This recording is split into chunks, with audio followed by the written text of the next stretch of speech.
নমস্কার, হাইলাকান্দি দর্পণ TV news চ্যানেলের পর্দায় দর্শকদের স্বাগত। দর্শকদের জন্য এই মুহূর্তে একটি বিশেষ সংবাদ পরিবেশন করছি আমি মাহি পাল। কাঠাকাল কালীনগর সারদাচরণ দে কলেজের পক্ষ থেকে বন্যায় আশ্রিত 2টি ত্রাণ শিবিরে খিচুড়ি বন্টন করা হয়েছে। রবিবার কলেজের পক্ষ থেকে কালীনগর অন্নদাচরণ বালিকা উচ্চতর মাধ্যমিক বিদ্যালয় ও 5 গ্রাম ঠান্ডাপুর আপগ্রেড এলপি স্কুলে বন্যায় আশ্রিতদের মধ্যে খিচুড়ি বন্টন করা হয়েছে। 2টি ত্রাণ শিবিরে প্রায় 5 শতাধিক পরিবার রয়েছেন। কলেজ কর্তৃপক্ষ এই প্রাকৃতিক দুর্যোগে বন্যার্তদের বন্টন করেছে খিচুড়ি।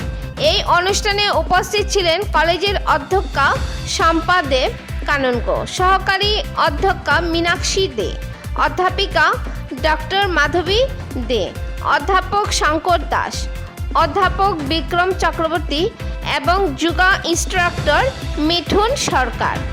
তার সঙ্গে কলেজের ছাত্রছাত্রীরা অনেক পরিশ্রমের মাধ্যমে খিচুড়ি সবজি রান্না করে গাড়ি দিয়ে ক্যারিং করে পরিবেশন করেন। বিস্তারিত দেখুন কাঠাকাল থেকে পাঠানো আমাদের প্রতিনিধি সুশীল কুমার সিনহার রিপোর্টের মাধ্যমে।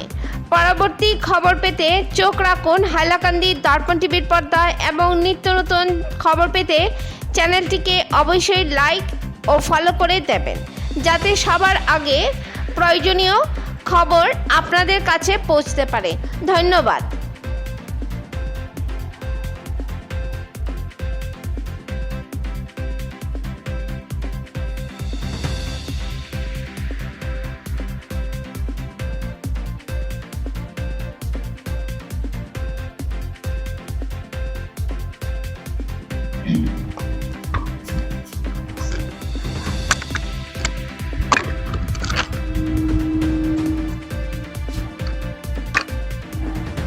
আমি সুশীল কুমার সিনহা সারদাচরণ দে কলেজে কালীনগর উপস্থিত আছি।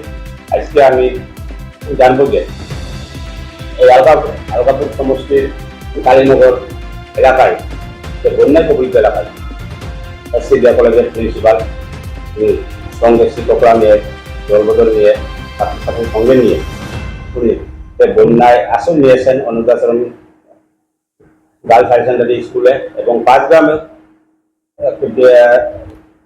প্রাথমিক বিদ্যালয়ে উনি এখানে গিয়ে খিচুড়ি পরিবেশন করেছেন। আমি জানবো যে এই যে এসিডিয়া কলেজের প্রিন্সিপালের কাছে জানবো যে পরিবেশন করেছেন খিচুড়ি এবং কত কেজি ডাল চাল এইগুলা পরিবেশন করছেন এই প্রত্যেক স্কুলে এবং আগামীতে আরো পরিবেশন করবেন কিনা এই দর্শক বৃন্দরা আপনার কি বার্তা দেবেন? নমস্কার, আমি সারদাচরণ দে কলেজের ইনচার্জ প্রিন্সিপাল। আমার নাম শম্পা দেব কানন্দ।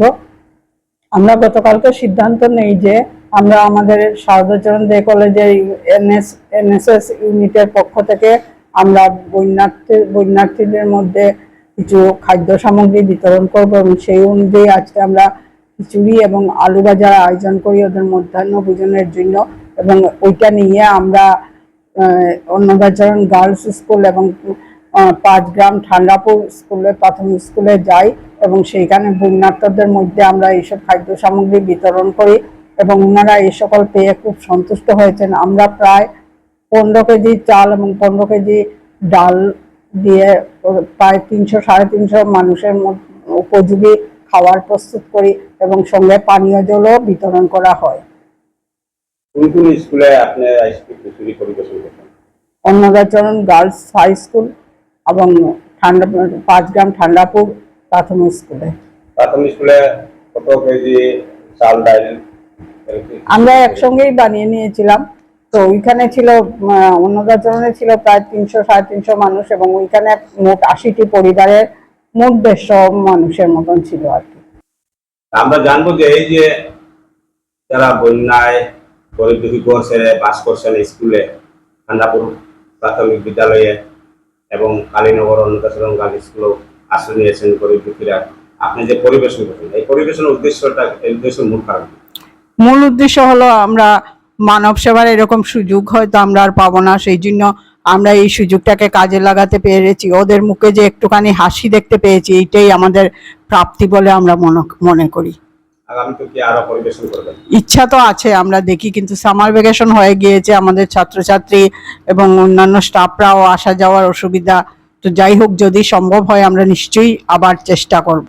তোর সঙ্গে আমরা জানতে চাই যে আজকে একটি শুভ দিন, একটি ভগবান শ্রী শ্রী জগন্নাথ মহাপ্রভুর আজকে রথযাত্রার দিন, রবিবার 7 জুলাই। এর বিষয়ে জগন্নাথ মহাপ্রভু ভক্তবৃন্দদেরকে কি বার্তা দেবেন, কি সম্বোধনা জানাবেন? দেখুন, জগন্নাথ মহাপ্রভুর তো আমরাও ভক্ত, তো এই হিসাবে আমরা আজকে যে জগন্নাথ মহাপ্রভু আমাদের এই সুযোগটা করে দিয়েছেন, এবং মানুষের মধ্য দিয়েই তো ভগবান আহার গ্রহণ করে থাকেন, তাই আমরা মনে করছি যে আমরা যে সামান্যটুকু দিতে পেরেছি, তো আমরা ভগবানের সেবাই করেছি, এটাই আমার মনে হয়। এই যে কালিনগর অঞ্চলে আরো কালিনগর তৃতীয় খণ্ড থানার পাশে 16 পরিবার আছেন জলের নিচে, নদীর পাশে, এদেরকে কোনো রিলিফ বন্টন পাচ্ছেন না বলে উনিরা দাবি করেছিলেন, কিন্তু আপনারা কি এদিকে কি পরিবেশন করবেন? আমি আগেই বললাম যে আমাদের সামার ভ্যাকেশন শুরু হয়ে গিয়েছে, তো আমরা স্টাফটা রীতিমতো আসছেন না, তবুও আমরা আপনার কথাটা মাথায় রাখবো, আমরা চেষ্টা করব আগামীতে যদি ওদের জন্য সাহায্যের হাত বাড়িয়ে দিতে পারি, আমরা নিজেরাও উপকৃত হব, ধন্য মনে করব নিজেদেরকে। ধন্যবাদ।